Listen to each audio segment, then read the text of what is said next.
Hey y'all, it's Anime Man. Today I'm going to be reading the 20th episode of Tokyo Ghoul. And I gotta say, this episode is still felt like Tokyo Ghoul. Let's just rush the fuck out of everything because, for one, throughout this episode, there was you had one scene where you had Kaneki and his friends pretty much enjoy his wedding with Toka. And then from the next scene, you see the old guy and Shizuya's squad already attacking Kaneki's squad and it felt like it went from point A to point C without having any kind of build-up. Like, say, would have been nice to see maybe have some of Shizuya's squad scout out maybe some possible locations as to where to find Kaneki and his crew and all that. It just felt like this episode okay, we need to get to the next plot point, so fuck build-up and fuck any of that necessary shit. Let's just have the old guy and Shizuya just show up out of nowhere just because. So that kind of felt rushed from the get-go. But this episode did a few things good that keep it from being a bad episode overall, because at the very least you had some emotional moments like Uri.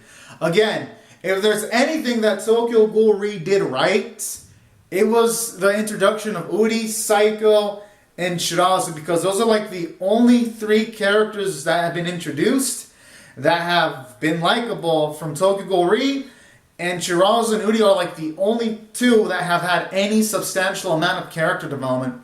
And this episode continues that trend by having Uri finally tell Iwa, Kuroi's father, that it really wasn't his fault that this happened, and Uri even admits to himself that he was only blaming other people because as a child he was pretty weak mentally.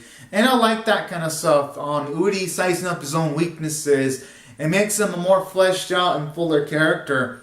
So that was a plus. Then the sequences where he's going up against Furuta and his Ghoul squad were pretty nice. They were emotional packed. The only thing that fucked them up was the still shot central. It's it feels like there's good material here, but Perios nope, we gotta fuck up everything. We gotta fuck up the animation and art as much as we can. And we gotta put our D squad onto this because, I really like Uri and also Kuroi's dad. And it just sucked that their scenes had such shitty treatment because they're really cool. And then Iwa's death was pretty emotional too, especially when Wanabe just shot Furuta in the fucking head after that sequence went down. And then the sequences that involved Kaneki versus Suzuya were pretty well done and well animated, to give it credit. So at the very least, while they fucked up the first portion, at the very least the second portion when it comes to the animation standpoint was pretty good. Those were all done. The sequences where Kaneki is transformed into a giant ass centipede were pretty well done to give Perry out some credit. And then the sequences where Toka is cornered and then Kaneki takes all these stab wounds so that Toka doesn't get killed was pretty sweet.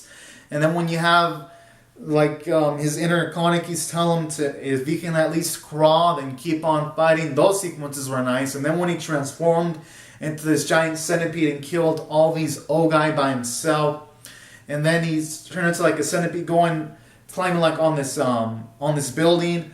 Those sequences were pretty nice and well animated, and it did up the skill quite figuratively and literally. So I gotta give props to the episode for that.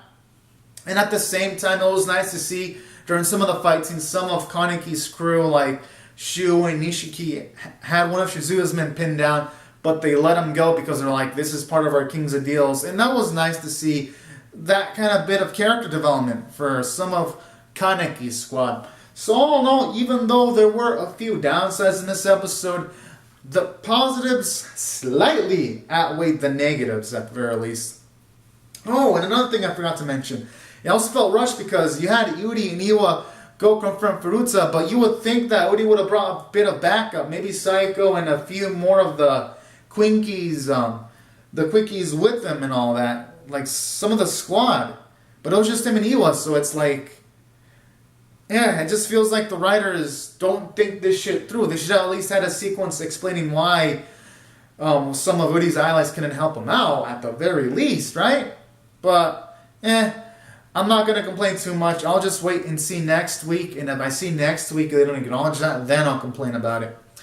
But I'm still going to complain about Shizuya Squad just showing up out of nowhere without any kind of scouting.